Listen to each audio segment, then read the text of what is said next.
Assalamualaikum warahmatullahi wabarakatuh. Selamat siang, Ibu. Pertama-tama terima kasih atas kesediaan waktunya kerjasama kita bersama. Hari ini Bapak Ibu bisa duduk bersama-sama untuk kita belajar bersama-sama. Jadi kemarin saya ikut pelatihan EKG guru BK itu. Ada kami dibekali yang namanya 7 jurus. Ya, jadi kenapa dinamakan jurus? Karena mungkin jurus-jurus ini yang biasanya dipakai oleh kami guru BK ataupun dalam menerapkan kehidupan BK kami. Jadi mungkin di dalam 7 jurus ini juga, ya, Bapak Ibu, itu bisa Bapak Ibu praktekkan selain guru BK. Ya, implementasinya sebenarnya itu dalam keseharian yang kita lakukan dalam mengajar juga sama, ya, terselip itu, cuma kita tanpa sadari. Nah, kita coba pertajam lagi, jadi yang jurus pertama yaitu mengenali potensi, ya. Nah, ini kemarin kami punya rancangan kegiatannya itu disebut dengan ARKA, aktivitas refleksi konsep aplikasi. Tapi mungkin nanti kalau kita tidak laksanakan seperti urutan ini tidak apa-apa. Ya, ini selamat datang ini hari ini. Kemarin kami diawali dengan ini. Ya, jadi untuk di awal Bapak Ibu untuk kenali potensi jurus 1 ini, kami kemarin mendapatkan referensi asesmen. Ya, sebenarnya sebelum mulai pembelajaran, ya, sebenarnya kita harus punya modal ini dulu, ya, modal ini. Karena kenapa? Nantinya itu akan berpengaruh pada metode pengajarannya kita, ya, seperti itu. Jadi ada 4 asesmen yang kita lakukan. Kemarin 3 multiple intelligence ini kami hanya pelajari singkat saja. Jadi ada 3 Bapak Ibu. Ini yang pertama. Dan kita terobek ya.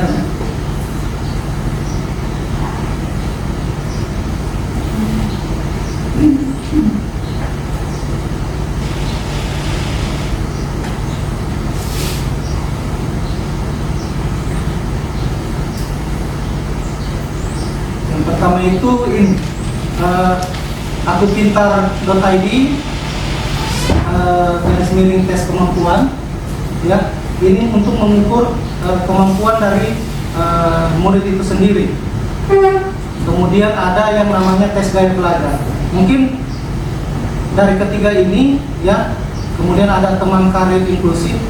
Mungkin yang bisa Bapak Ibu implementasikan mengenai gaya belajar ini. Kenapa? Karena nanti kita akan belajar bahwa ternyata dalam pembelajaran yang kita laksanakan, dominannya biasanya ada 3 jenis gaya belajar yang dimiliki murid, dan itu sebenarnya harus kita akomodir dalam pembelajaran di kelas kita. Ya. Nanti kita akan banyak diskusi Bapak Ibu. Jadi kalau misalnya Bapak Ibu ingin mencoba, silakan. Ini alamatnya, ya. Ini akupintar.id, tes kemampuan, garis miring tes garis data kemampuan, kemudian akupintar.id, garis miring MP, garis miring tes garis data gaya garis data belajar. Kemudian ini ada teman karir inklusif. Selain secara online, ya, Bapak Ibu juga bisa membuat seperti ini, ya, secara manual. Ya, kalau misalnya kita akan kurang bisa karena fasilitas internet kita belum memadai, mungkin Bapak Ibu bisa membuat semacam kuesioner begini untuk mengetahui gaya belajar siswa kita. Nah, setiap alat asesmen yang kita gunakan sebenarnya Bapak Ibu memiliki tujuan spesifik yang satu sama lainnya itu saling melengkapi. Bapak Ibu bisa lihat dalam setiap komponen, kemudian ada indikatornya, pengukurannya. Untuk urgensi asesmen sebenarnya itu menganalisis gap dari melalui triangulasi data. Jadi urgency assessment itu sebenarnya mendeteksi kesenjangan antara potensi aktual dengan potensi optimalnya murid. Kemudian ada tes Holland Riasek. Nah, ini untuk karir Bapak Ibu. Jadi indikator pengukurannya itu ada pada 6 dimensi minat. Kemudian ada yang dinamakan dengan multiple intelligence. Nah, ini indikator pengukurannya itu berbasis 8 kategori kecerdasan menurut Howard Gardner. Jadi ternyata setiap kita manusia itu sebenarnya memiliki kecerdasannya. Hanya saja kita harus tahu di mana kecerdasan dominannya kita, seperti itu. Kemudian ada gaya belajar. Nah, ini pengukurannya, indikator pengukurannya itu yaitu hasil inventory dari gaya belajar. Jadi sebenarnya Bapak Ibu, kecerdasan itu ya disebut kecerdasan kalau misalnya yang pertama itu perilakunya berulang. Nah, kemudian ada kreativitas di dalam. Kemudian ada pemecahan masalah. Jadi kita bisa melihat dari video ini bagaimana itu kecerdasan yang dimiliki oleh setiap manusia itu berbeda-beda. Walaupun itu dimiliki dari dua anak kembar yang sama, tapi kecerdasan itu punya masing-masing dari setiap manusia. Bagaimana dia menyelesaikan suatu masalah. Saya putarkan, mari kita sama-sama simak.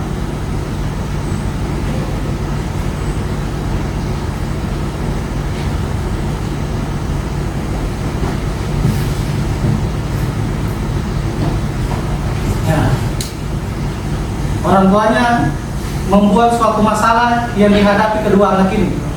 Nah, bagaimana cara penyelesaiannya? Ini menunjukkan bahwa walaupun kita kembar siam pun kita punya kecerdasan yang berbeda.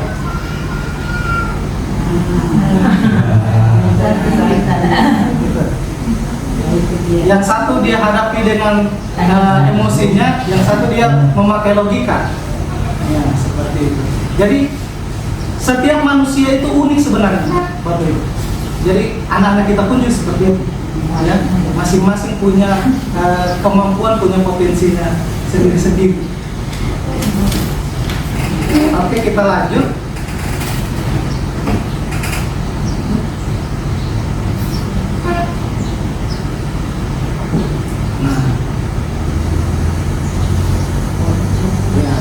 Kalau melihat gambar ini bagaimana Bapak Ibu melihatnya? Jadi ini ada kumpulan binatang ya di hutan. Kemudian diajari oleh satu orang guru. Guru ini berkata, for a fair selection, everybody has to take the same exam. Please climb the tree. Yang artinya untuk keadilan ujian seleksi ya, kita akan pakai satu metode. Apa itu? Kita akan memanjat pohon. Kira-kira bisa semua yang dilakukan oleh para binatang ini, Bapak Ibu? Menurut Bapak Ibu? Tidak, kenapa? Karena masing-masing punya sifat. Ya. Sifat seperti kalau gajah kan dia tidak bisa memanjat pohon. Begitu juga dengan kita punya pribadi masing-masing. Ya. Dia punya kelebihan dan punya kekurangan. Kira-kira pendapat saya seperti itu. Nah, kira-kira Bapak Ibu, ini sistem pendidikan yang kita terapkan mungkin juga satu Indonesia. Kadang-kadang kita membuat ujian itu hanya satu metode untuk mengukur berbagai pribadi yang unik, yang banyak. Ya, inilah yang terjadi. Jadi kalau kita lakukan hal seperti ini, kemungkinan besar kita pasti akan dapatkan yang pintar dan yang bodoh. Padahal tidak ada yang bodoh, karena masing-masing karakter dari manusia itu punya keunikannya. Nah, bagaimana caranya? Seharusnya, ya, bukan wajibnya, seharusnya sebenarnya setiap ujian, setiap pembelajaran adalah mengakomodir kemampuan dari masing-masing murid kita. Ya, memang agak susah ya, karena kalau kita mau menyediakan, tapi mudah-mudahan kita belajar sama-sama Bapak Ibu, bagaimana kita bisa mengakomodir dari tiap-tiap kemampuan dari murid-murid kita. Nah, ini kecerdasan majemuk yang tadi saya sebutkan. Jadi setiap murid memiliki potensi dan kecerdasan yang unik. Ada teori yang disebut teori kecerdasan majemuk, ya, multiple intelligence teori yang dikembangkan oleh Howard Gardner. Jadi teorinya dia menjelaskan bahwa manusia tidak hanya cerdas dalam satu hal saja, tetapi memiliki 9 jenis kecerdasan. Kemungkinan kita punya 9 jenis kecerdasan itu, tapi ada yang lebih dominan. Seperti itu. Itu yang harus kita ketahui, kita harus kenali di murid-murid kita. Yang mana harus kita kembangkan dari mereka. Seperti itu. Nah ini 9 kecerdasan majemuk itu Bapak Ibu. Dan masing-masing dimiliki oleh pribadi-pribadi yang ada pada gambar ini. Ada cerdas verbal linguistik, ya. Kemudian ada cerdas interpersonal, ada cerdas naturalis, ada cerdas moral, eksistensial, ada cerdas logis matematis, cerdas intrapersonal, kemudian cerdas kinestetik, kemudian ada cerdas visual spasial. Masing-masing dari tokoh di dalam gambar ini memiliki 9 kecerdasan ini, ya. 8 atau 9 ini? 8 ya? Oh, nanti saya salah tadi. 8 kecerdasan, ya. Masing-masing dari tokoh-tokoh ini memiliki 8. Kita juga begitu, memiliki 8 kecerdasan ini. Tapi ada yang lebih dominan dari 8 ini, dari tokoh-tokoh tersebut, ya. Dengan sama dengan kita, ya. Seperti itu. Nah, mengakui dan merespon keberagaman murid di kelas menjadi landasan utama dalam pembelajaran yang namanya terdiferensiasi. Jadi alih-alih kita menerapkan pendekatan satu ukuran untuk semua, model pembelajaran secara aktif menyesuaikan metode pengajaran, materi tugas, serta lingkungan belajar. Penyesuaian dilakukan untuk mengakomodasi beragam kebutuhan minat dan gaya belajar yang dimiliki oleh setiap murid. Tujuannya tak lain adalah memastikan seluruh murid dapat belajar secara efektif dan mengembangkan potensi secara maksimal tanpa mengalami ketertinggalan atau frustasi. Tapi perlu diingat bahwa gaya belajar ini bersifat dinamis dan dapat berubah. Jadi ada 3 gaya belajar, nanti kita lihat Bapak Ibu. Jadi sebenarnya gaya belajar ini sifatnya dinamis, ya. Jadi bisa saja satu orang itu memiliki 2 jenis gaya belajar. Nah ini penjelasan mengenai bagaimana pengajaran secara tradisional atau secara terdiferensiasi. Kemudian melihat dari diferensiasinya, kita bisa lihat dari aspek kontennya, proses dan juga produk. Jadi ada 3 gaya belajar Bapak Ibu yang mungkin dimiliki oleh siswa kita, oleh murid-murid kita. Yang pertama itu gaya belajar visual. Lebih dominannya dia lebih memahami sesuatu dengan melihat. Tontonan seperti itu. Kemudian ada gaya belajar auditori, itu mendengar. Ada juga gaya belajar kinestetik. Nah, kalau saya mau tanya sama Bapak Ibu guru, kira-kira yang selalu kita berikan kepada anak-anak lebih dominan memakai gaya belajar apa? Kalau menurut Bapak Ibu selama ini pembelajaran visual, bukan auditori.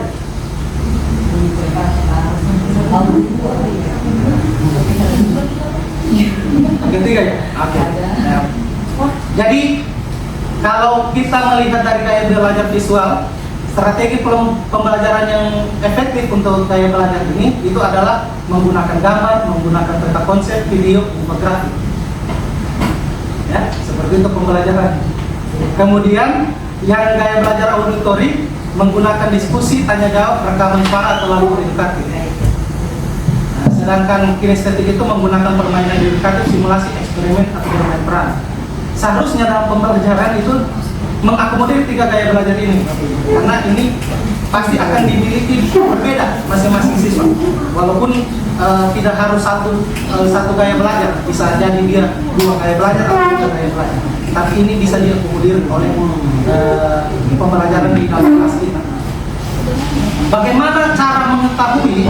Nah, seperti tadi Bapak Ibu menggunakan asesmen. Maka seharusnya bukan sewajibnya, seharusnya kita harus melakukan asesmen dulu. Ya. untuk mengetahui gaya belajar siswa kita, sehingga kita tahu oh siswa yang ini dia dominannya gaya belajarnya seperti apa. Itu yang kita harus akomodir. Ini refleksi saja. Kalau memang Bapak Ibu mau menyampaikan pada saat ini silakan. Selain nilai mata pelajaran, kira-kira menurut Bapak Ibu indikator apa yang Bapak Ibu gunakan untuk mengenali kekuatan tersembunyi murid di kelas selama ini? Kemudian bagaimana Bapak dan Ibu bisa memberikan tugas yang menantang sekaligus menggembirakan sesuai dengan potensi tersebut? Ada yang bisa berbagi mengenai kedua hal ini? Selain nilai mata pelajaran, indikator apa yang Bapak Ibu gunakan untuk mengenali kekuatan tersembunyi murid di kelas? Kan kita tahu, oh kalau selama ini yang kita gunakan itu kan melihat nilai. Oh ini anaknya pintar, rajin, kan? Oh ini bakatnya seperti ini. Nah, dari lihat dan nilai. Kira-kira ada tidak indikator lain selain nilai mata pelajaran, sehingga Bapak Ibu bisa tahu dia potensinya apa? Silakan. Kalau ada yang ingin berbagi. Atau yang kedua, bagaimana Bapak Ibu selama ini memberikan tugas yang menantang sekaligus menggembirakan sesuai dengan potensinya anak.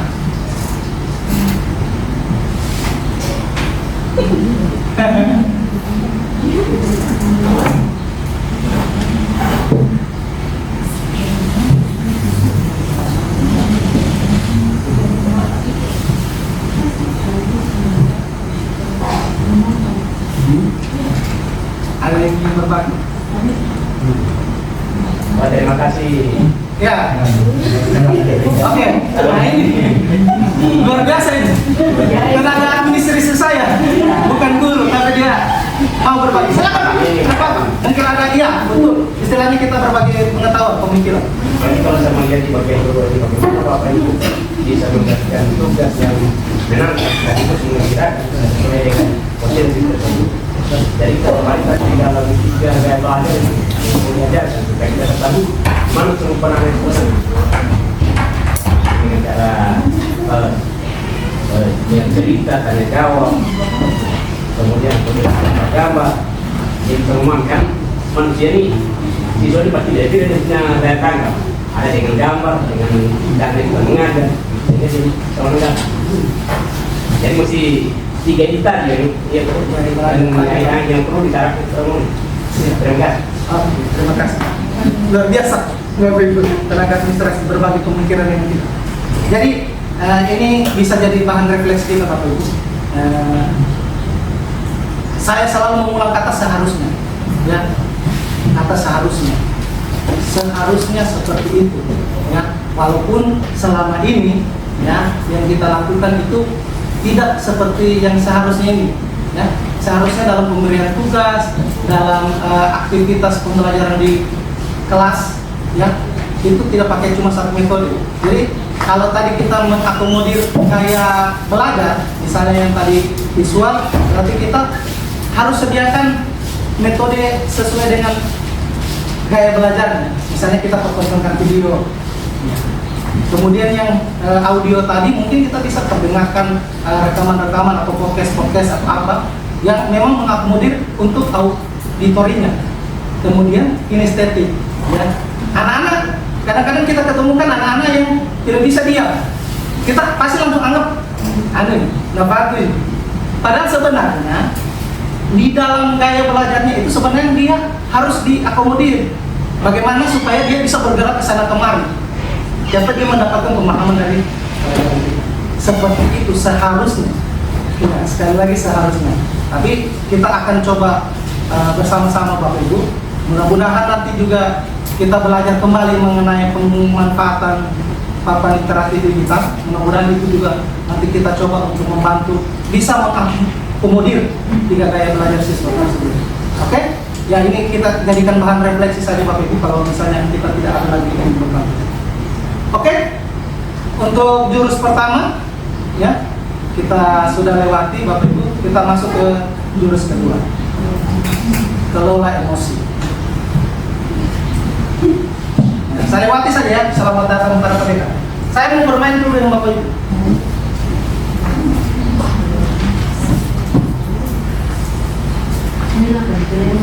Tidak. Ada di pemesan namanya.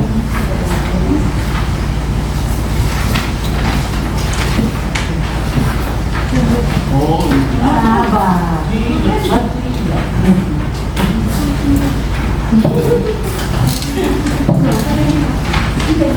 Ada dua. Oh. Tidak, ini kertas bekas. Kertas bekas. Saya tidak mau kertas yang anu. Nanti dimarah saya lagi. Pak Benar bilang, aduh cuma dipakai Amin, pakai bermain-bermain. Makanya saya anu, pakai kertas bekas yang sudah ada tulisannya.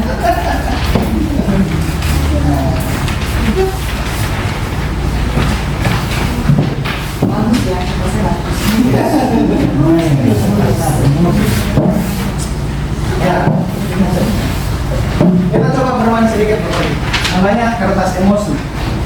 Ya, kan semua Bapak Ibu sudah terima satu lembar kertas ini. Kita anggap kertas ini adalah emosi kita. Ya, ini bagian dari emosi kita. Jadi nanti saya akan membacakan suatu cerita. Silakan Bapak luapkan emosi yang Bapak Ibu rasakan melalui kertas ini. Bisa ngegrafik kata? Silakan. Ya, silakan. Saya akan bacakan suatu cerita. Silakan Bapak Ibu ekspresikan emosi Bapak Ibu melalui kertas ini. Oke?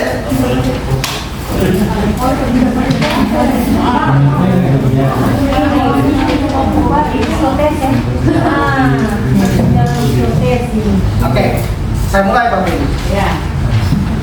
Pagi itu Bapak Ibu guru, kita menganggap ya, walaupun gambarnya Ibu guru. Bapak Ibu guru berangkat ke sekolah mengendarai sepeda motor. Bahan ajar yang sudah disiapkan rapi digantungkan di motor. Namun beberapa meter sebelum sampai sekolah, motor mendadak mogok karena kehabisan bensin. Dengan susah payah, Bapak Ibu guru mendorong motor hingga sampai ke sekolah. Kita lanjutkan. Sampailah Bapak Ibu di kelas. Hampir semua murid datang tepat waktu. Namun belum sempat suasana stabil, Andi, salah satu siswa kita, masuk terlambat. Kemudian sambil masuk dia menunduk, dia berkata, "Maaf Bu, maaf Pak, saya lambat, saya telat." Pelajaran pun dimulai. Namun saat akan menggunakan bahan ajar yang sudah disiapkan satu malam oleh Bapak Ibu sadar bahwa bahan ajar tersebut sudah tidak ada. Dicari ke sana kemari, tapi tetap tidak ditemukan. Dengan terpaksa Bapak Ibu guru melanjutkan mengajar seadanya. Bayangan aktivitas mengajar yang seru seketika buyar. Di tengah pelajaran, Bapak Ibu mendapati ya, waktu mengajar, Andi terlihat tidak memberikan perhatian. Dia menunduk di bangkunya dan saat didekati ternyata Andi sedang terlelap ketiduran. Ini juga kita temukan dalam keseharian. Ya. Tak lama kemudian ada seorang bapak mengetuk pintu kelas. Bapak Ibu guru membuka pintu kemudian menghampiri Bapak Ibu. Bapak itu berkata, "Maaf Bu, Pak, saya pamannya Andi yang terlambat tadi, siswa terlambat tadi. Sebetulnya Andi sudah 3 hari di rumah sakit karena menunggu ayahnya yang sedang sakit. Jadi meski kurang tidur, Andi tetap memaksa selalu ingin ke sekolah karena dia tidak mau ketinggalan pelajaran. Sekarang saya mau izin lagi Bu, mau jemput Andi karena ayahnya masuk ICU sudah." Kemudian pamannya Andi tadi mengeluarkan sebuah bungkusan dari tasnya. Oh ya, Bu Guru, tadi di jalan saya menemukan bungkusan ini. Saya tadi cek isinya buku dan ada nama sekolah ini. Jadi saya bawa. Siapa tahu Ibu Guru bisa mengembalikan kepada pemiliknya. Ibu Guru tadi melihat ternyata bahan ajar yang dia cari itulah yang ditemukan oleh pamannya Andi. Kemudian Andi dan pamannya pun berpamitan. Bapak Ibu kembali ke kelas dengan bahan ajar yang kembali di tangan. Jadi tadi yang sudah dipersiapkan, Bapak Ibu sudah dapatkan dan Bapak Ibu implementasikan, Bapak ajarkan, dan suasana kelas menjadi yang gembira. Jadi bahan yang sudah disiapkan pun bisa digunakan. Oke. Saya lihat kayaknya terpana dengan cerita saya. Tidak apa dilakukan di kata, tidak apa. Jadi seperti ini Bapak Ibu. Mungkin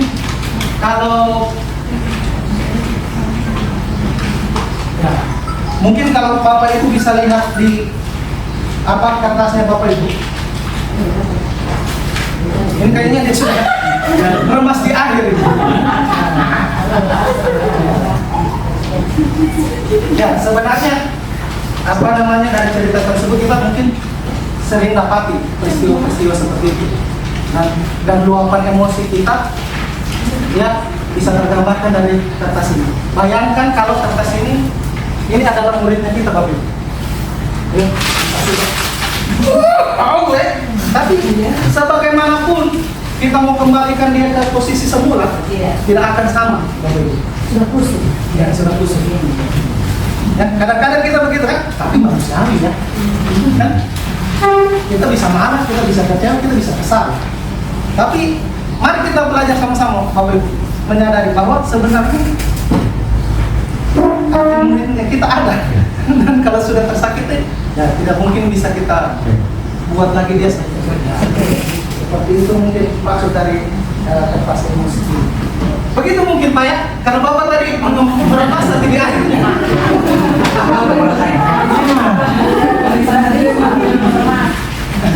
Oke, baik Bapak Ibu. Ya, jadi kita akan belajar tentang yang namanya SEL, pembelajaran sosial emosional. SEL, social emotional learning, pembelajaran sosial emosional. Jadi ada 5 yang mestinya itu dimiliki oleh murid-murid kita. Ya.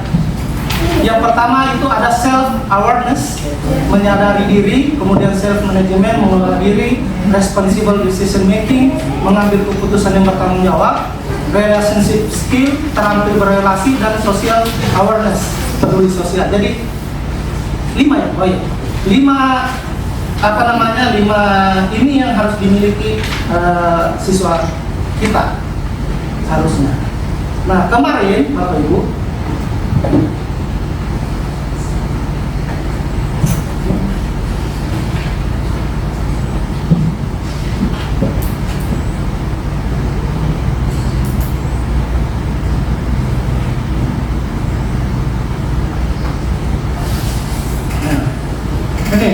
ini belum saya edit Bapak Ibu, ya, masih video foto.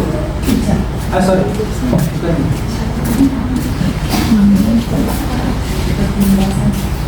Ya, ini OJL yang saya laksanakan di kelas 8A. Ya. Ini agak panjang, jadi saya tidak. Ya. Saya ingin menunjukkan Bapak Ibu, ya, bagaimana kita mengajarkan anak untuk mengetahui emosi yang dia rasakan. Sebenarnya anak-anak itu ya tidak tahu emosi apa yang dia miliki sekarang. Saat terjadi suatu peristiwa, kadang-kadang dia tidak tahu itu emosinya apa. Ya, dia hanya tahu marah, kan?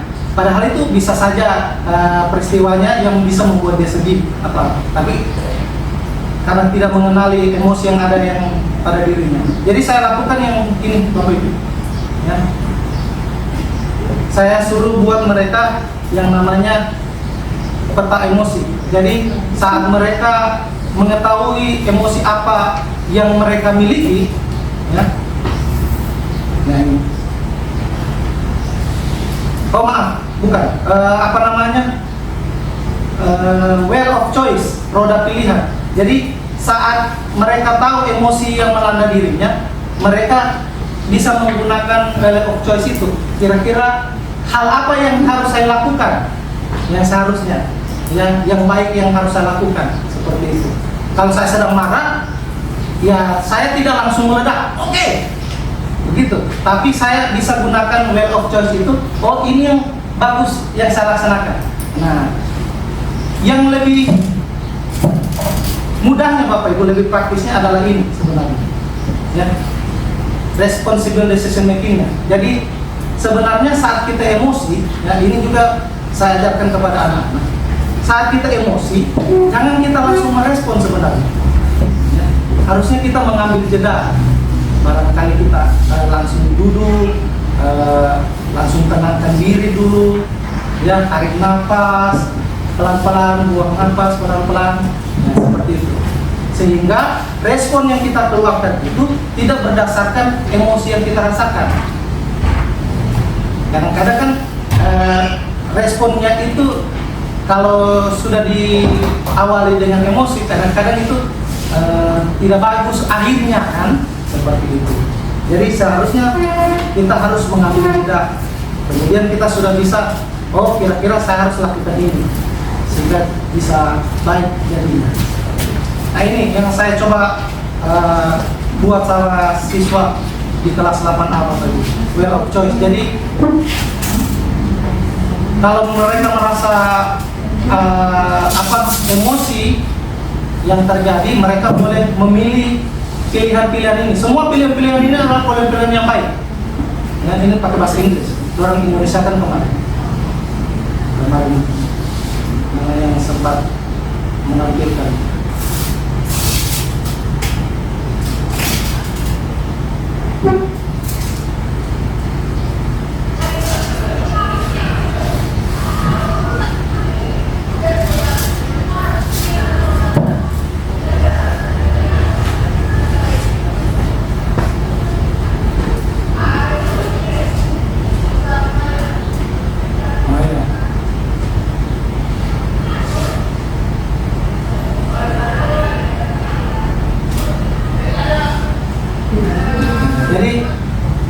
Istilahnya mereka tahu bahwa kalau saya sedang mengalami suatu perasaan emosi, ya saya harus mengambil tindakan yang seperti apa. Tapi dimulai kayak tadi, sebelum mengambil tindakan, saya harus mengambil jeda dulu. Saya tidak akan mengambil suatu tindakan kalau saya tidak awali dulu dengan mengambil jeda, seperti itu. Ya, ini juga bisa kita terapkan Bapak Ibu kepada anak-anak. Jadi saat kita anak-anak emosi, mereka bisa mengambil jeda dulu, kemudian orang bisa menentukan pilihan apa yang harus saya lakukan sehingga hasilnya bagus baik buat murid-murid kita.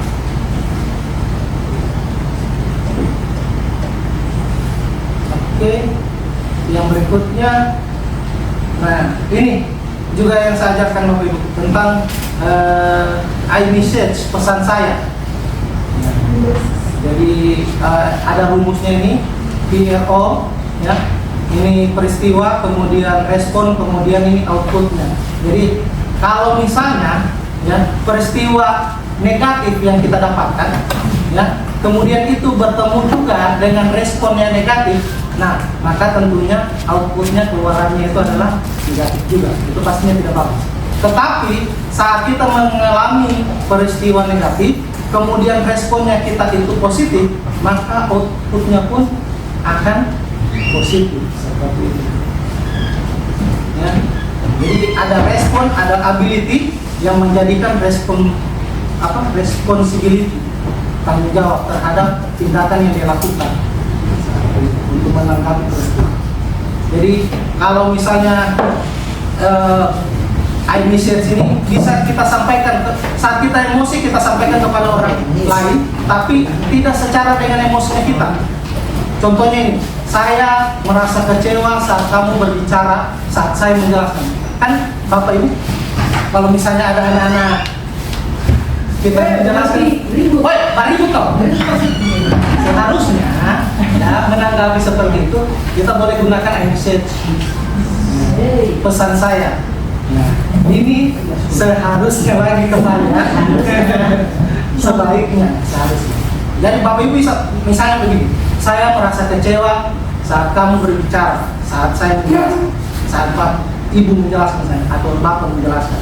Saya berharap, Ibu guru berharap, Bapak guru berharap kamu bisa menunggu giliran kalau kamu mau bertanya. Jadi kasih kesempatan itu orang lain.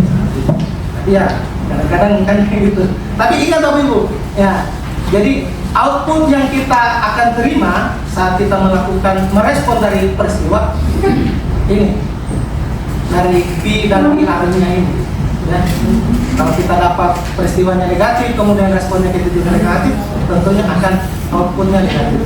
Tetapi saat peristiwa yang kita dapatkan negatif, kemudian kita respon dengan positif, tentunya kita akan menghasilkan output yang positif juga. Oke, itu yang jurus kedua Bapak Ibu, kelola emosi. Saya boleh diingatkan ya?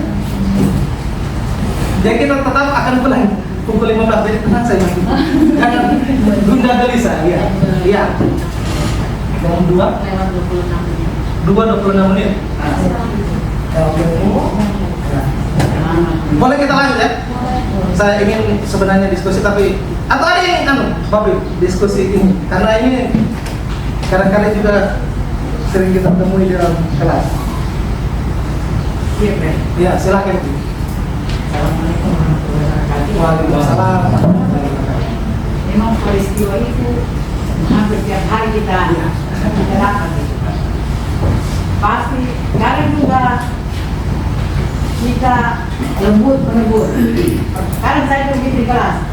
Pertama saya tegur masih bagus-bagus dulu, masih lembut.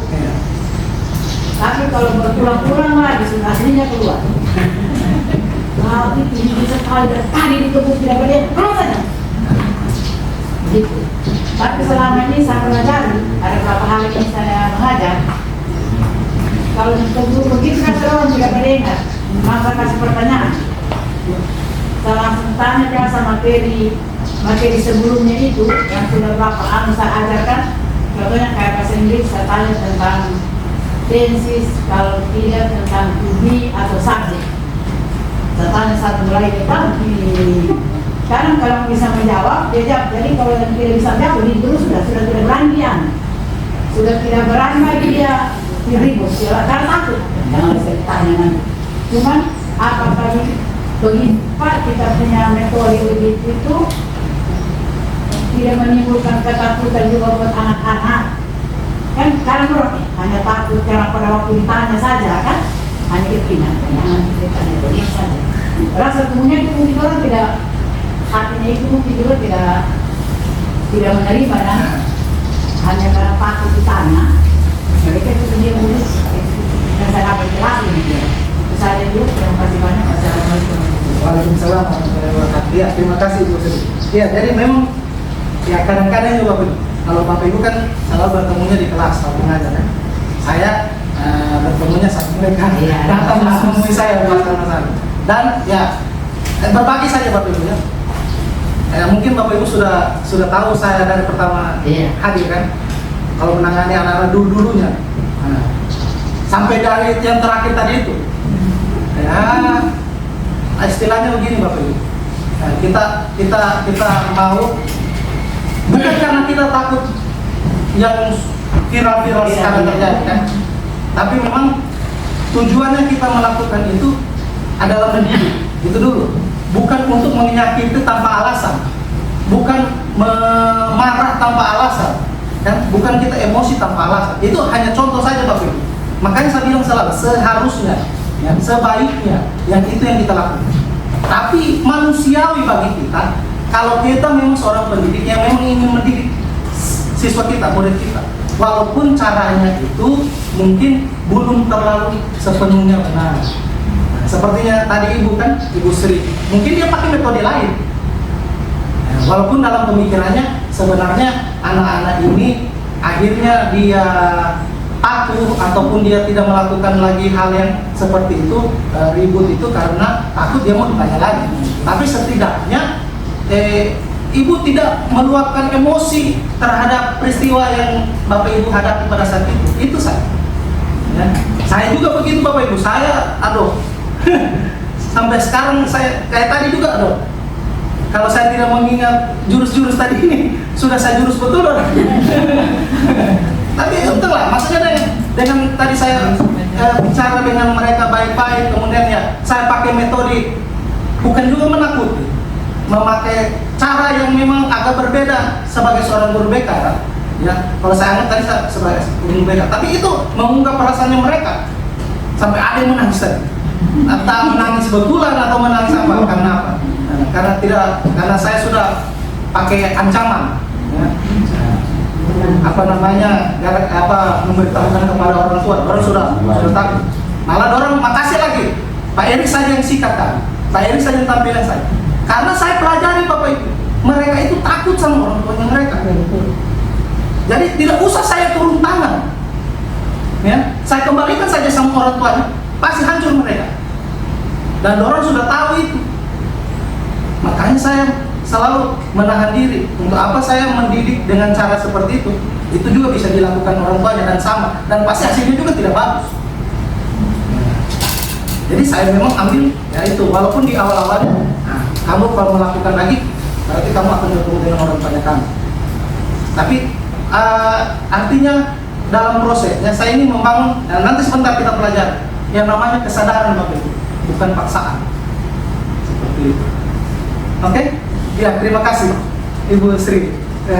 Kita lanjut saja Bapak Ibu ya. Ya, karena sudah setengah. Ada 7 jurus. Jurus 3. Ya, tumbuhkan resiliensi.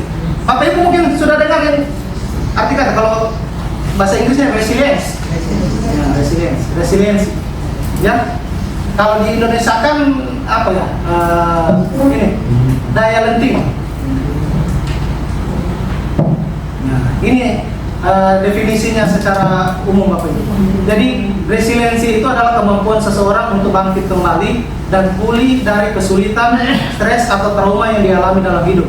Ini adalah kemampuan yang untuk beradaptasi, bertahan dan bahkan tumbuh lebih kuat setelah menghadapi tantangan. Ya, jadi resiliensi. Jadi kita bisa lihat video ini.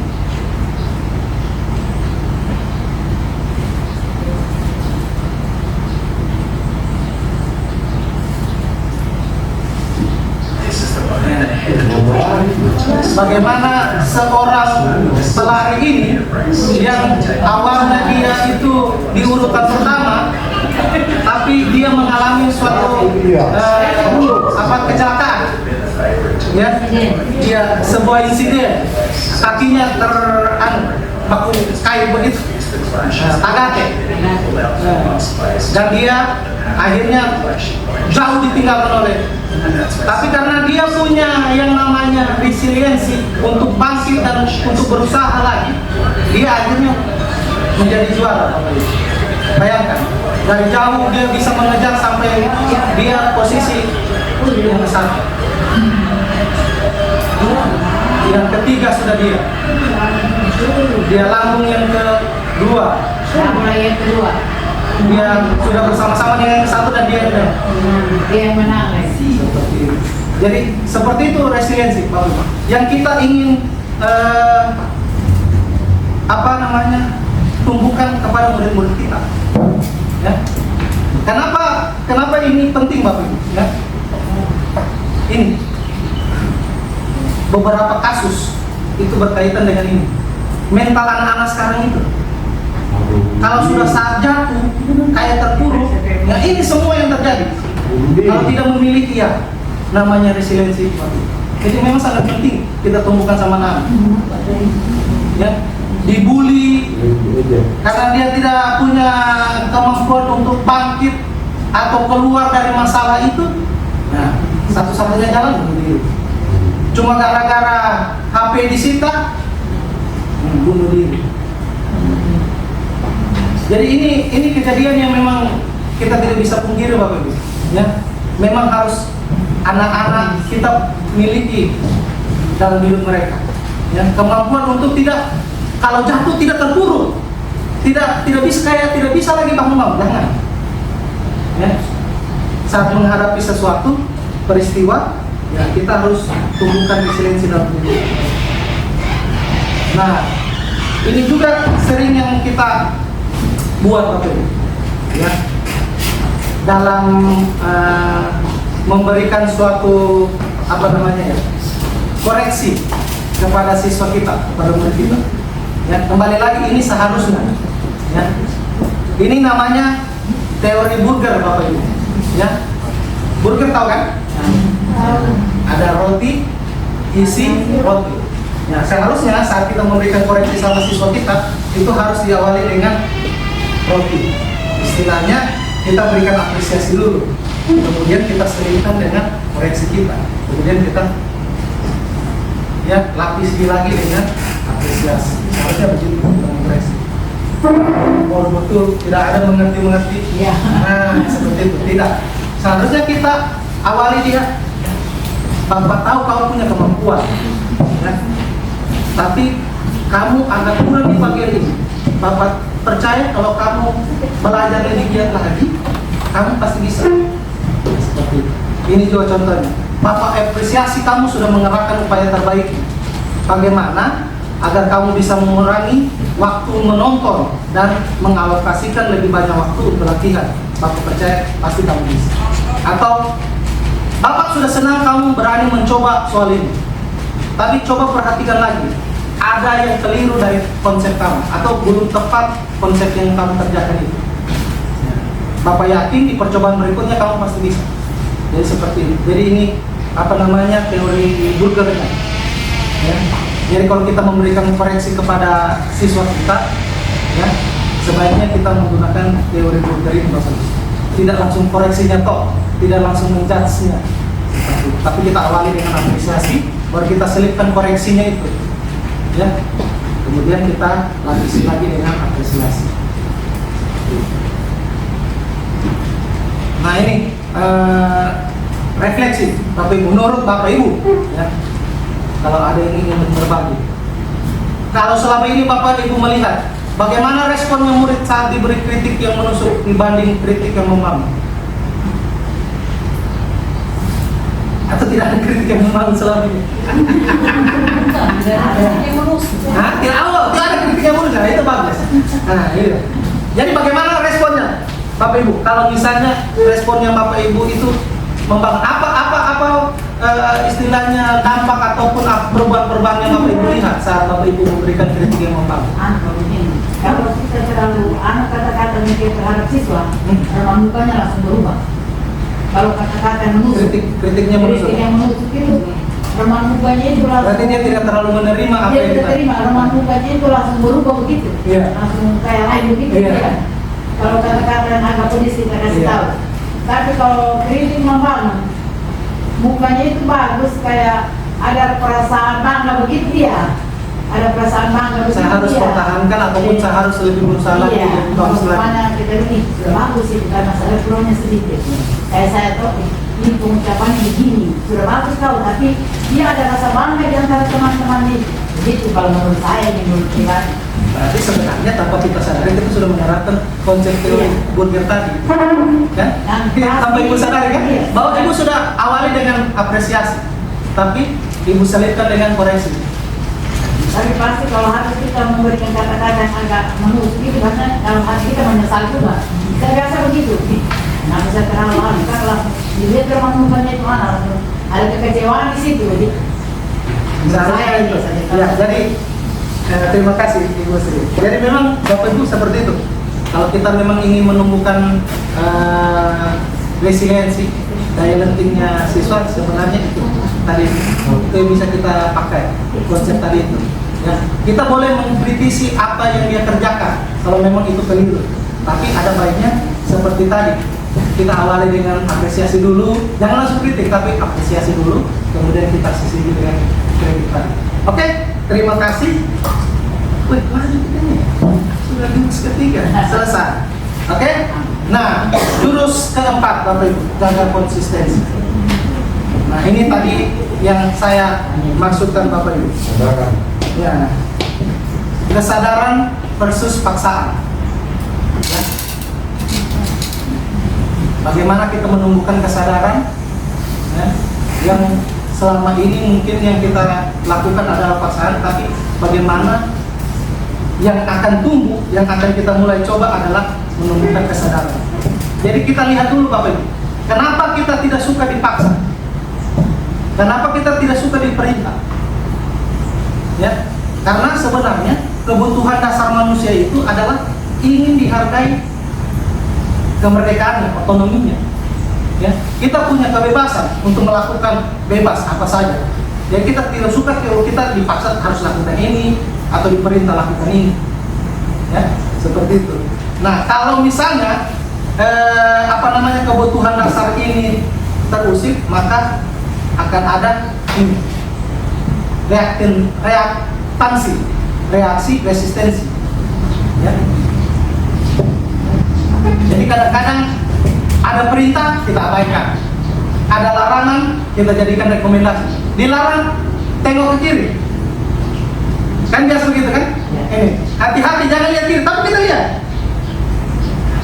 Tapi sebenarnya itu adalah reaksi resistensi.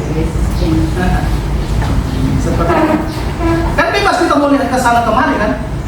Hanya saja perintahnya itu yang membuat semacam kebutuhan dasar tadi kita, otonomi kemerdekaan kita itu terusik. Ya, diberikan perintah lihat kiri saja. Nah, seperti itu. Tapi kita lakukan perintahnya itu malah kita abaikan. Nah, seperti ini Bapak Ibu, contohnya bintang Emon. Ya, sorry. Coba Bapak Ibu, mungkin juga ini boleh kita berikan masukan.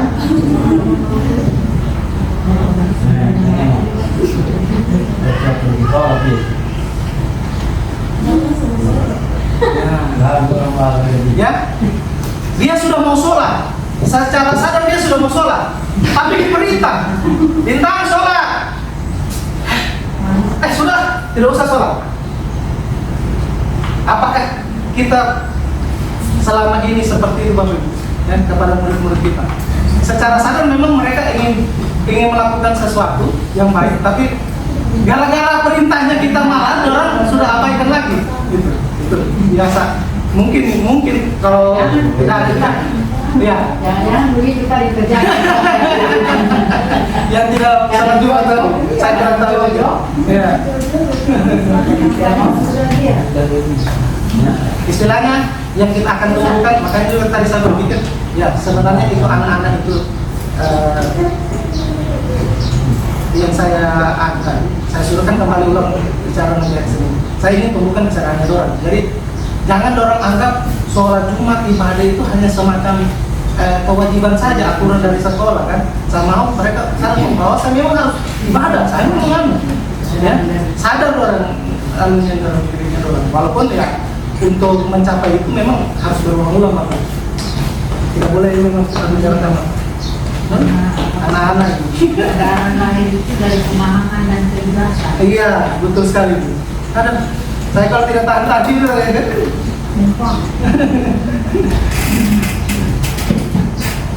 Oke, kita lanjut Bapak Ibu ya. Jadi sebenarnya ada ini, ada 10 tombol ajaib ada dalam diri kita Bapak Ibu.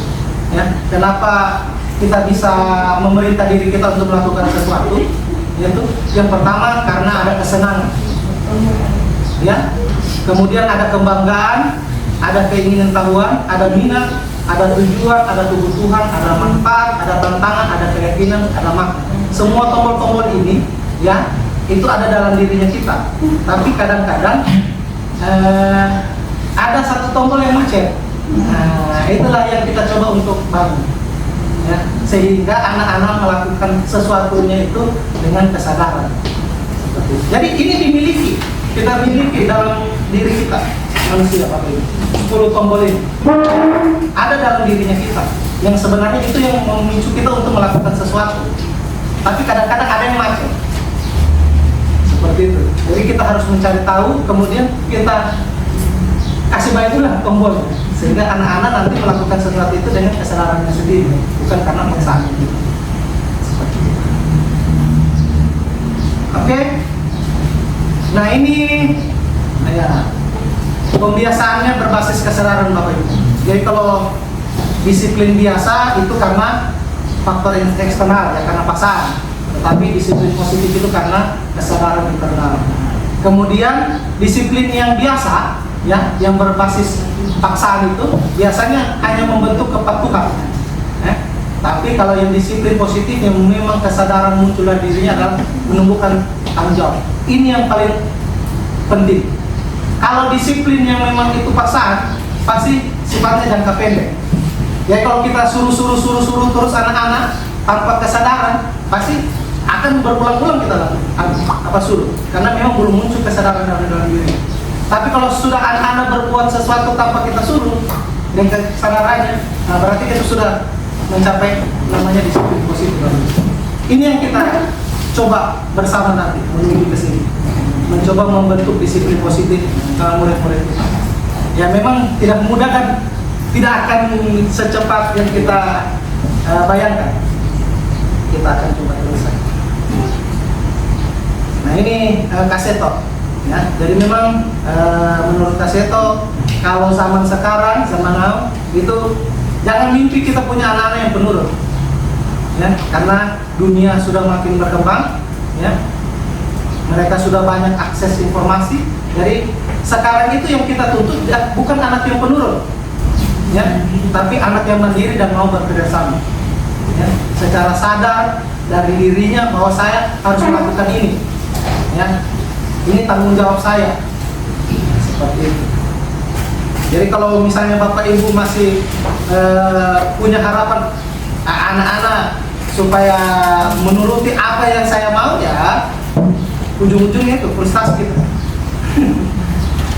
Oke, jadi ini polanya Bapak Ibu, bagaimana kebiasaan itu terbentuk.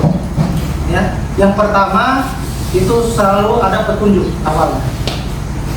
Kemudian munculkan gairah dalam pelaksanaannya. Kemudian dia melaksanakan, kemudian ada yang namanya ganjaran atau reward. Ya, tidak berarti hadiah Bapak Ibu, ya.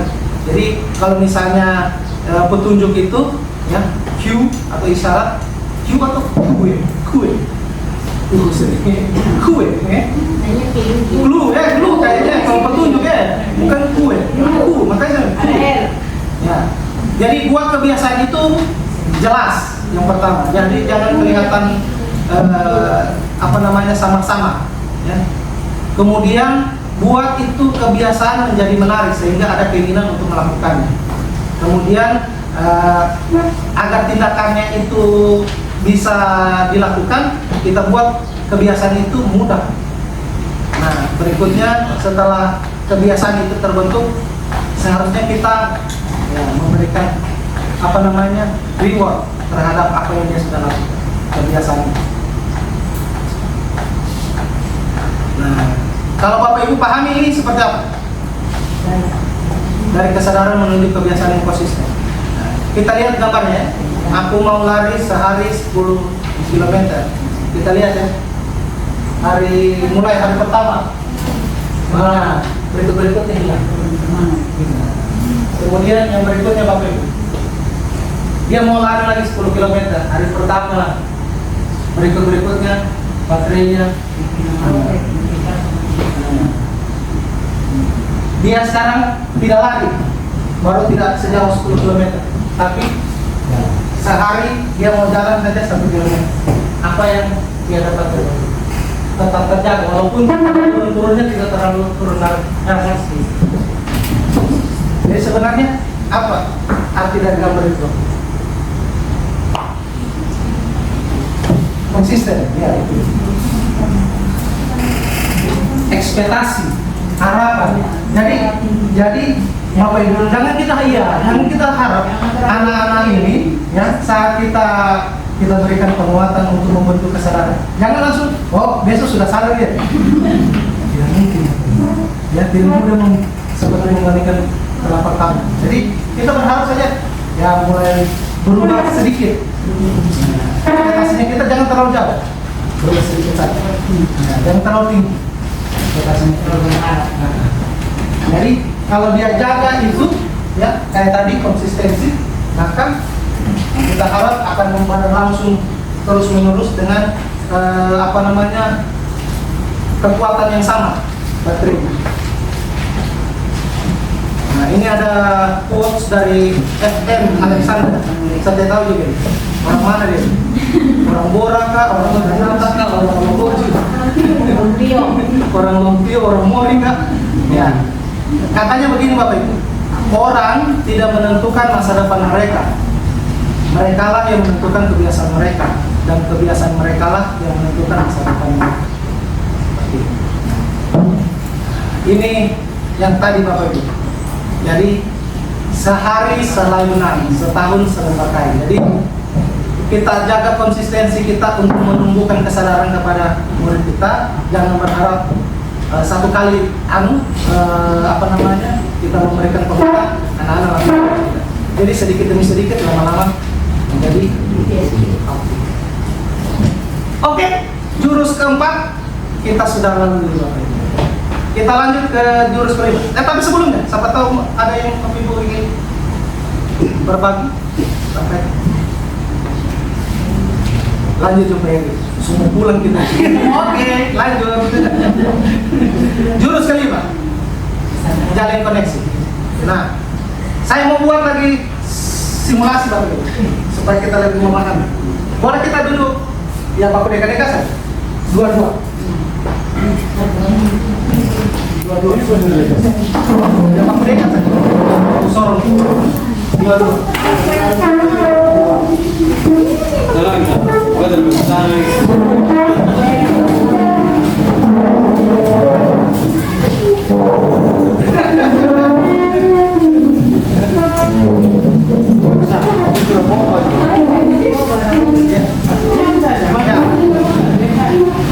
Jadi modelnya seperti ini, ya, Bapak Ibu, ya, nanti menentukan saja yang mana A, yang mana B, ya. Kemudian yang A untuk awal pertama, tolong bercerita, ya, tolong bercerita apa saja. Kemudian yang B, silakan melakukan apa yang Bapak Ibu mau, tidak usah diperhatikan dalam bercerita. Tapi Ibu tetap harus bercerita. Oke? Ya, boleh kita coba. Jadi yang A, yang B, yang mana dulu, yang mana yang A itu bercerita. Cerita apa saja. Kemudian yang B itu apa saja yang dia lakukan. Ya. Silakan Bapak.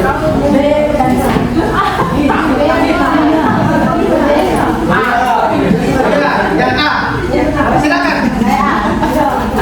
Silakan Bapak bercerita yang A.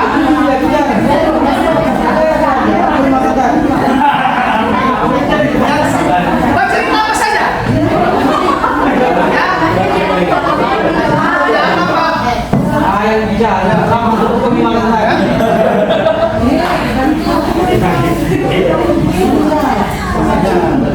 Yang satu tidak melengkapi.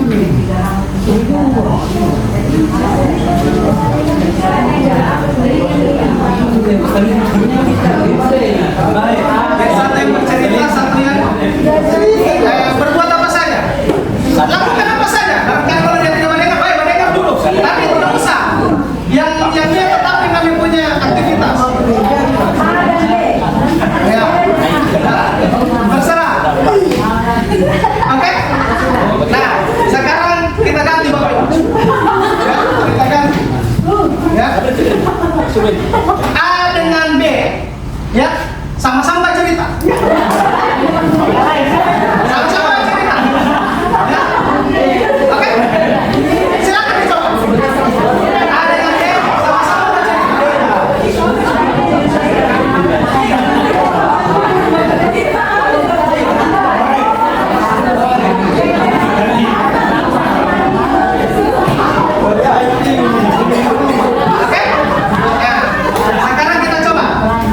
Ya, yang B silakan bercerita apa saja. diceritakan. Yang B bercerita, yang A betul-betul diceritakan oleh si yang A mendengarkan betul-betul cerita sendiri. Silakan.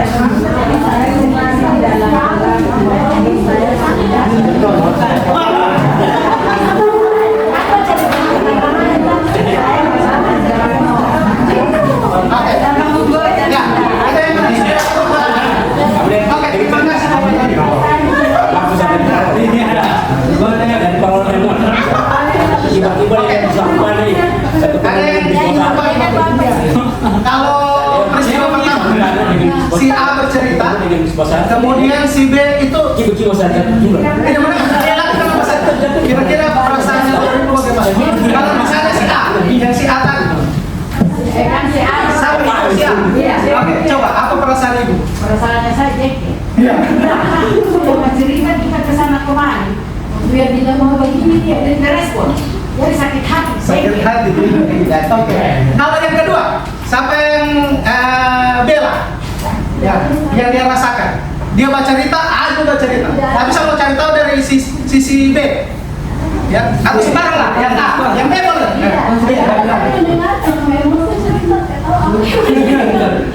Tidak ada yang tahu dia kan?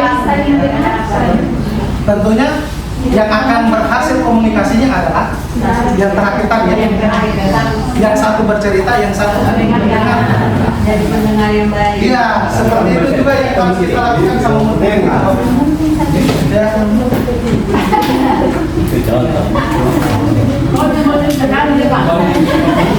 Jadi ini sebenarnya, ya, jadi sebenarnya Bapak Ibu, ya, kita harus juga mendengar apa yang dirasakan anak-anak.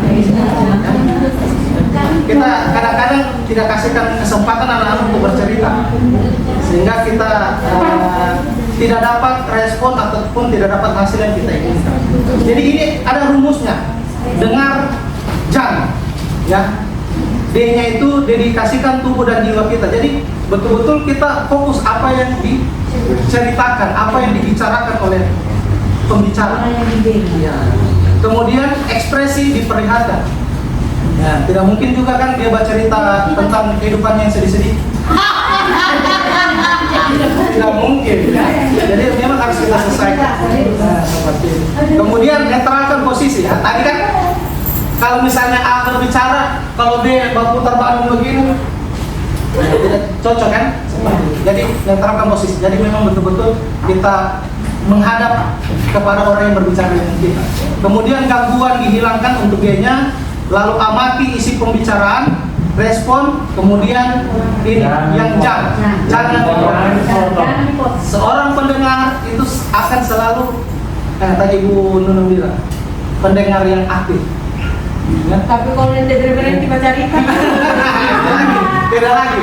Tapi kan dia bilang, boleh dulu saya mau tanggapi, mungkin begitu, bukan langsung dipotong. Maksudnya yang jangan dipotong itu bukan langsung saat dia sebentar baca itu langsung seperti itu. Jadi kasih kesempatan dia selesaikan. Ya, baru kita bilang, oh mungkin saya bisa tanggapi. Ya, silakan atau silakan. belum selesai dia punya cerita satu. Sambung dia cerita, akhirnya kita yang jadi pendengar. Bosan tadi dia temanya mana, ujungnya mana. Akhirnya ketemu deh. Akhirnya Ditinggalkan. Nah, mungkin yang jangan dipotong ini saat dia sementara serius dicerita, langsung kita potong mungkin. Tapi kalau misalnya kayak tadi kan ada dia mau ganti. tapi kalau tidak dipotong, kayak kita jadi stres juga pendengar. Tidak kan tadi ibu bilang kan dia baca cerita pertama baru baca cerita kedua kan? Mungkin habis cerita pertama dia bilang tunggu dulu. Kalau mau lanjut yang cerita kedua jangan dulu. Saya mau tanggapi dulu kan begitu mungkin. Yang dimaksud ini jangan dipotong. Selama ini kalau kita cerita dulu ini kalau ada baca cerita itu biarin begitu. Berarti Tunggu sama tidak. Oh jangan baru begitu tuh. Habis itu ganti lagi, ganti topik lagi. Mana ini? Cerita politik, cerita menteri keuangan, cerita kita punya tunjangan dapat bertaruhan. Bermacam-macam itu Bermacam-macam. yang kita tuangkan dalam cerita. Ujung-ujung pendek. Oke. Nah, jadi hanya sekedar rumus saja ya, seperti itu seharusnya. Oke. kalau kita mau menjadi pendengar yang aktif. Jadi ada 5 keterampilan untuk mendengar yang aktif Bapak Ibu. Yang pertama keterampilan membuka percakapan, kemudian keterampilan bertanya. Jadi kalau kita selalu asumsikan jangan pendengar itu berarti tidak ada respon. Nah, padahal tidak Bapak Ibu. Ya. Kalau kita pendengar yang aktif itu seharusnya saat dia sudah mencapai batasnya, dia kayak tadi Ibu bilang kan, yang mudah-mudahan sampai batasnya, jangan sampai jauh sekali. Sampai batasnya kita berikan respon, mungkin kita bertanya apa ya. Oh, satu lagi Pak Edi. Iya. Ini pengalaman dengan kita di kan anak-anak itu kan tidak semua sifatnya Sama. ya. Siap. Seperti tadi contoh anak kembar saja satu rahim, satu pusat kan tidak. Namun ketika di kelas ada anak-anak yang kita tanya tidak merespon. Bagaimana ini khusus kiat-kiat dari guru BK yang hebat diberikan sama kita selaku guru mata pelajaran. Bagaimana kiat-kiat kita untuk menghadapi murid seperti itu. Ada juga yang anak terlalu rese, gitu. Nah, ini dua ini akan perilaku kadang yang kita jumpa di kelas. Seperti saya, kalau anak yang terlalu dominan, overacting di kelas, itu saya dengan ini, saya lihat begini dia semua. Tidak tahu saya tidak. Tetapi kalau anaknya tidak merespon, kita sudah dengan suara yang suara yang sudah agak-agak naik, anginnya kita sobat teriak, tapi tidak direspon lagi. Bagaimana itu? Ya apa dulu kiat-kiat dari guru BK yang tidak, supaya kita bisa tidak dengan emosi menghadapi siswa yang seperti itu. Ya, terima kasih. Oke, terima kasih. Jadi ini istilahnya sementara dalam proses pembelajaran, dan kemudian ibu mungkin bertanya, ingin mengukur sejauh mana sudah dia terima informasi yang ibu berikan, itu seperti itu mungkin, atau sementara mengajar dia bercerita atau bagaimana? Tidak Pak, saya tidak mengukur dia punya kepintaran dulu, apa dulu dia punya secara akademik. Bukan, menyimaknya itu. Saya tidak mengukur itu, cuma saya mau dia harus ada interaksi dengan saya. Oh, gitu. Ketika saya tanya menyangkut dia punya nama, misalnya kalau ada murid baru nama orang tua, direspon lah, walaupun jangan cuma pakai bahasa isyarat. Kan kita dulu itu kadang awalnya dari ruangan guru itu masuk di kelas dengan hati yang gembira karena kita sudah mempersiapkan diri kita untuk mengajar dengan semaksimal mungkin dengan segala kita punya metode agar supaya anak-anak itu kita dengar juga suaranya. Kan kita rindu juga dengan suara anak-anak. Jangan cuma kasih ke anak-anak, nah, tapi tidak juga dengan yang terlalu overacting, tidak juga. Nah, itu bagaimana kiat-kiatnya? Kalau saya, yang pertama menurut saya nih Bapak juga, yang pertama yang saya lihat begini, bentuk pertanyaan yang sering kita lontarkan kepada anak-anak. Apakah itu bentuk pertanyaan yang terbuka atau tertutup? Kan? Seperti itu pertama. Yang kedua, ya memang kalau memang sudah mungkin sifatnya, berarti kita punya cara lain untuk bisa mengajak dia berkomunikasi dengan kita, bukan hanya melalui verbal. Ya, bisa saja kita suruh tuliskan yang kamu rasakan. Kalau batunya nama dia tidak jawab-jawab, itu bahaya itu juga. Kalau diamnya, kalau saya tanya dia, kayak kalau yang karena kita juga tidak bisa paksa. A itu ada yang anak kecil itu namanya Nurul Arifah. Kan kalau di kelas dia diam. Jadi saya tanya, ini si Nurul Arifah ini kalau tidak ada guru, pernahkah kamu dengar suaranya? Oh besar ibu, bateria ibu, cerewet ibu, bagaimana? Ini yang saya mau cari dia punya metode supaya ketika saya mengajar dia juga respon, jangan cuma sudah. Bagaimana ibu tadi baca soal? Nanti sarankan nggak jawab itu harus sekarang. Karena tidak ada, tetap begitu. Kadang-kadang tetap. Kalau kita tidak ada sifat sabar, pasti kita emosi menghadapi murid seperti itu. Dan kita guru ini tidak butuh anak punya bahasa cuma pakai bahasa isyarat. Kita mau dia kita dengar suaranya. Kira bagaimana itu Pak Edi? Nah begini, minta maaf Ibu Nunu. Saya mau bertanya, apakah ini terjadi di sama Bapak Ibu yang lain? Nah, itu yang itu kan pertama. Minta maaf Ibu. Jujur. Iya jujur. Ada tidak yang kamu tanya? Siapa? Ya, Nur. Tetapi bertanya, dia biasanya bertanya Itu yang pertama. Yang kedua, memang kita tidak paksakan, bisa paksakan dulu. Kalau menurut saya, apa urgensinya kita mau supaya dia berinteraksi kepada kita?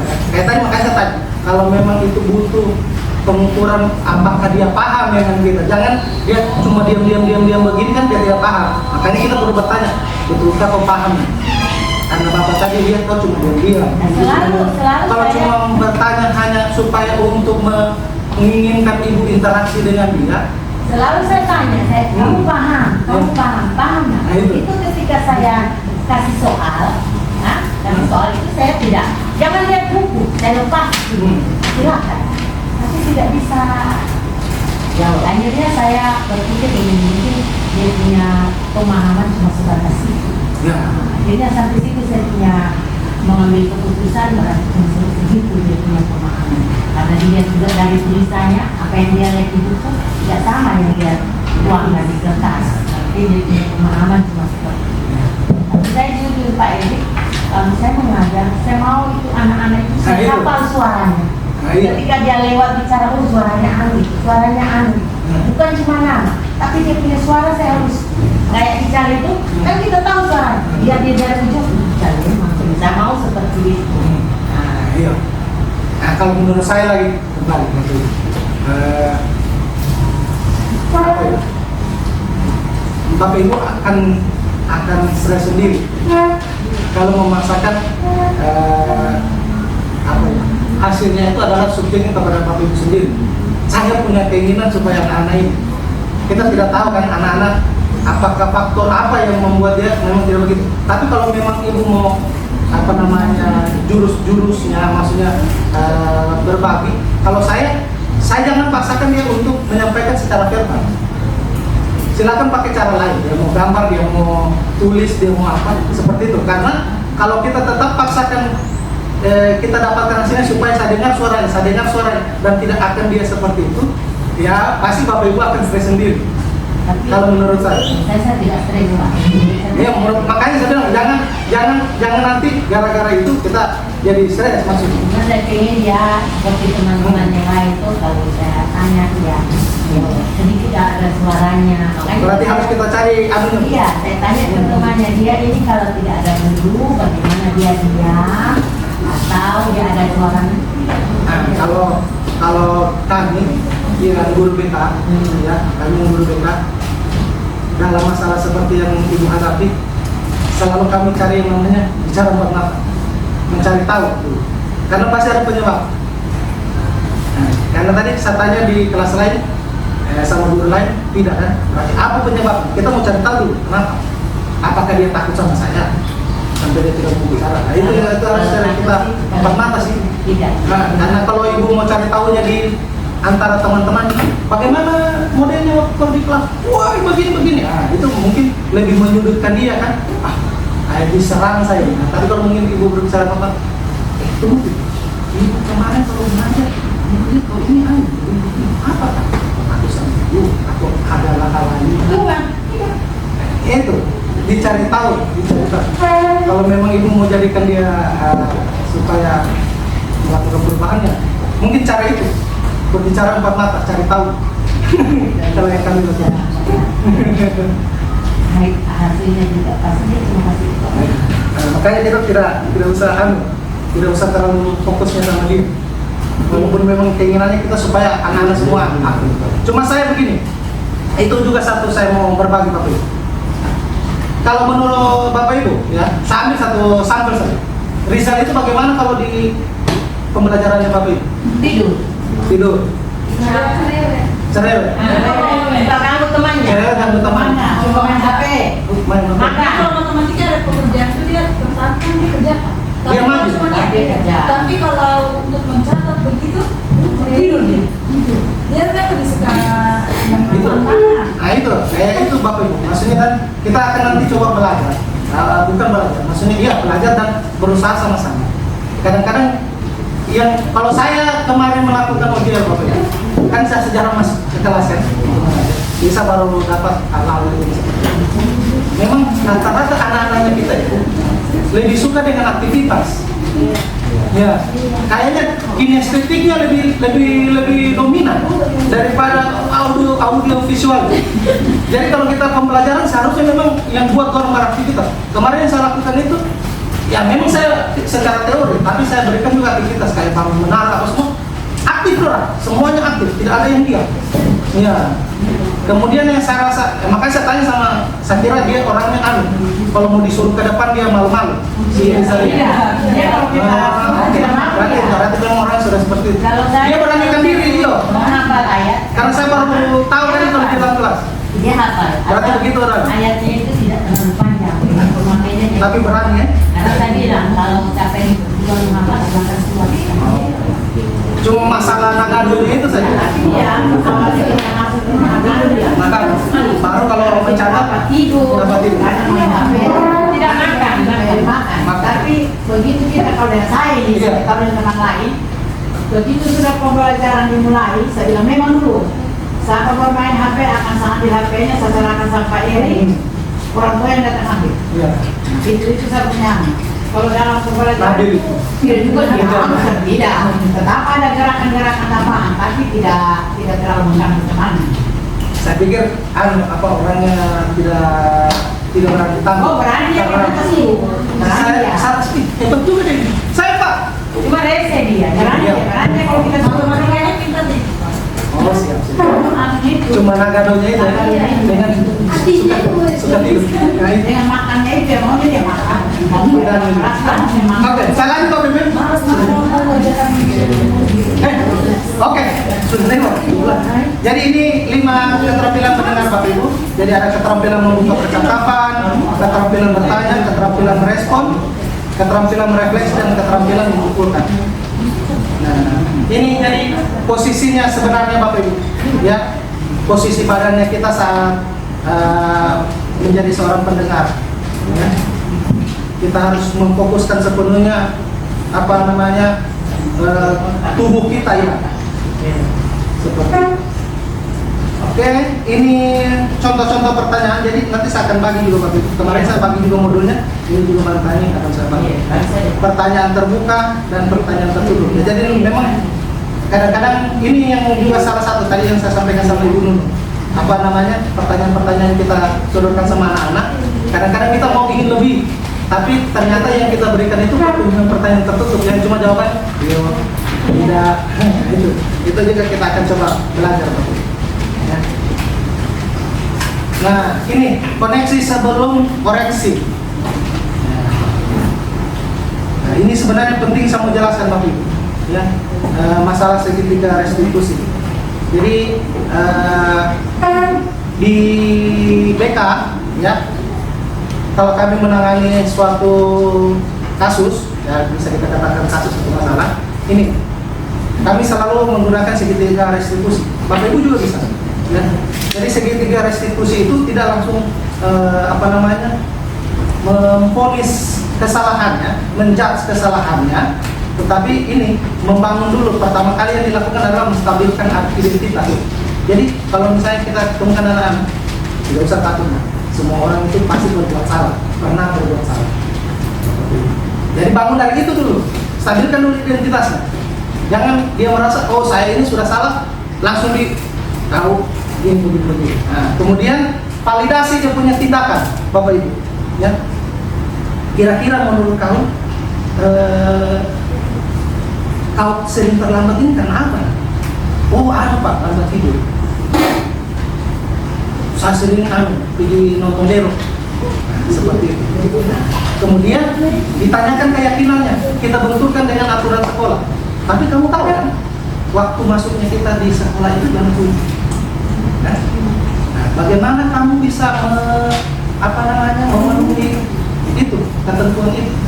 Oh iya, berarti saya harus lebih cepat tidur. Berarti saya harus mengurangi intensitas saya pergi dero. Ya, secara teorinya seperti itu. Ya, kita akan coba. Jadi itu segitiga restitusi Bapak Ibu bisa lakukan dalam penanganan kasus. Jadi sebenarnya kemampuan yang saya miliki ini di yang saya peroleh ini dalam jurus-jurus ini Bapak Ibu juga bisa terapkan kepada siswa kita. Oke, jurus ke-6 bangun kolaborasi. Nah, ini saya mau sampaikan juga Bapak Ibu, bukan berarti bukan berarti setiap masalah itu harus lari sama saya. Nah, setiap masalah itu harus lari sama saya. Ya, walaupun memang pada saya ada, tapi kan Bapak Ibu sekarang kan sudah ada guru wali, sebenarnya juga punya peran kan. Nah, dalam bimbingan dan konseling Bapak Ibu, di sini ada tier-tier atau ada tingkatan-tingkatan masalah. Ya, tingkatan-tingkatan masalah. Jadi kalau masih tier 1 itu masih dianggap ringan, yang sebenarnya itu masih bisa ditangani oleh Bapak Ibu, wali kelas kah, guru wali kah, atau guru saat pelajaran kah, seperti itu. Ya, tidak harus lari. Ya. Sudah sama Ibu. Baik. Seharusnya tidak seperti itu. Kembali lagi, seharusnya daripada susah-susah, Pak Eri saja. Oke, seharusnya begitu. Kemudian tier yang kedua itu, nah ini sudah tingkat menengah masalahnya, boleh langsung melewati saya. Ya.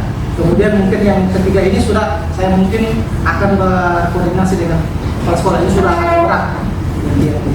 Itu saja yang Bapak Ibu ketahui. Ya. Baik, ada pertanyaan sih. Ya, silakan. Bukan pertanyaan yang kerjaan berbagi. Iya. Karena di guru sebut nama. Ya, silakan. Ada siswa baru terdapat, istilahnya ada kesalahan. Siap. Jadi melanggar kesalahan. Tapi saya kasih itu hanya guru wali kelasnya. Saya jaga begini.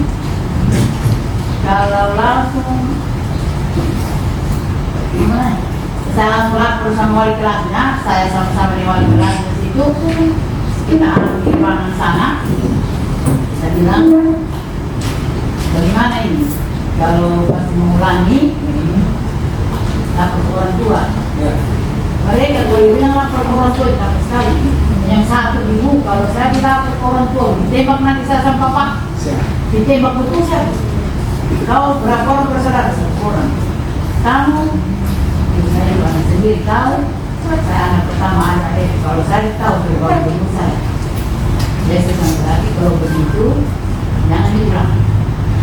Cuma mereka ini kan namanya anak-anak, hanya takut sesaat. Masalah tadi berarti kesadaran tadi. Kesadaran itu belum ada. Cuma yang saya takutkan biasa itu saya bicara dengan wali kelasnya, kalau kita langsung ke orang tuanya, pastinya ada mau dulu. Saya takut juga itu tujuan saya jaga. Sama. Kan biasa ada Itu orang saya tua, akan pang. Dia saya tahu orang wali kelasnya tersebut. Anu saja, betul-betul ini kan mampu juga diselesaikan. Rasa takut terutama itu bukan sama orang tua itu ya. Contohnya saya Zaki itu, makanya kalau ada laporan, redok saya ke neneknya. Kalau papanya, selesai betul dia nasa. Tapi dia berlari ke pos sudah pergi dengan mamanya kan. Jadi saya takut di situ tuh karena pengalaman. Jangan sampai begitu terjadi sama anak-anak, hanya tidak mau sekolah lagi, kita lagi yang itu yang saya jaga sekali itu sampai jangan ada orang tua. Iya. Oke, saya tanggapi. Jadi memang seperti itu. Ya, kalau memang Bapak Ibu bisa tangani dan anggap itu masih dalam cakupan bisa saya tangani silakan.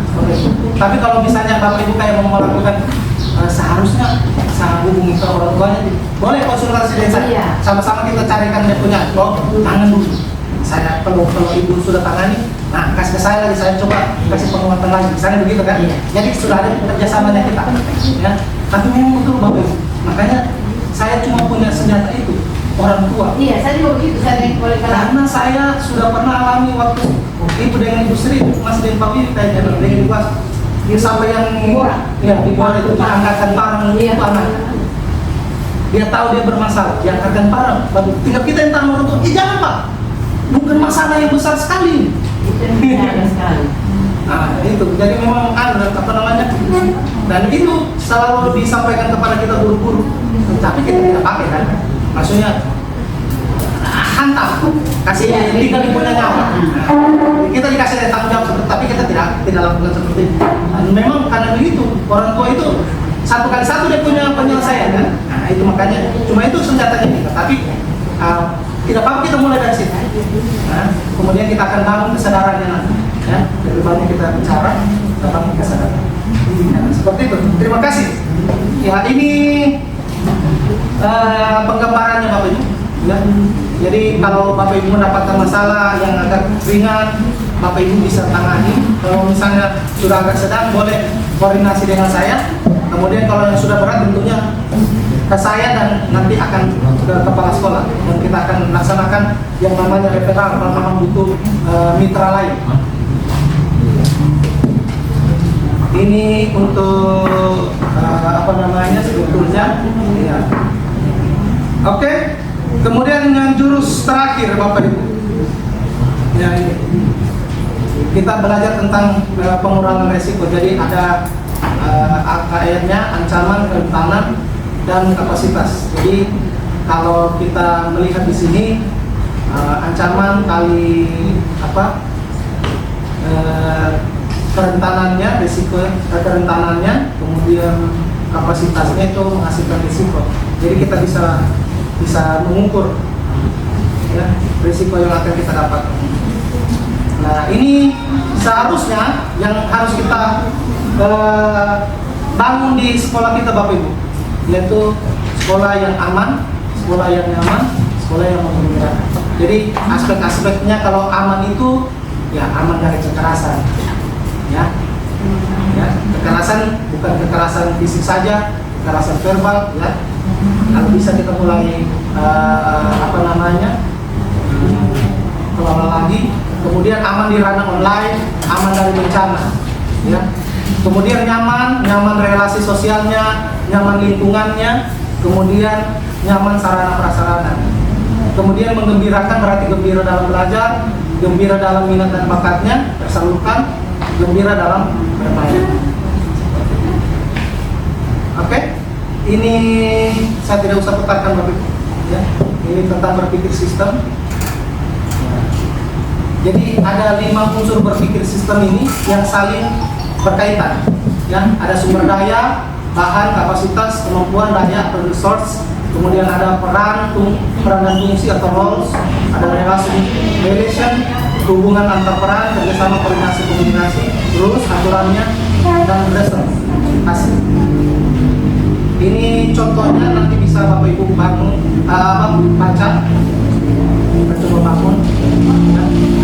Bagaimana menganalisis menggunakan 5R tadi dengan masalah bullying. Kemudian ini perubahan sistem yang kita coba akan buat. Masih ada sistem yang lama, kemudian kita akan coba buat menjadi sistem yang baru.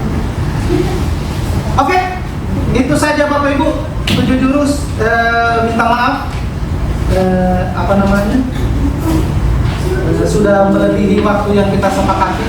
Ya, mudah-mudahan apa yang saya sampaikan bisa menambah sedikit pengetahuan dan juga keterampilan kita bersama menangani kita di sekolah ini. Oke, saya akhiri. Wabillahi taufiq wal hidayah. Wassalamualaikum warahmatullahi wabarakatuh.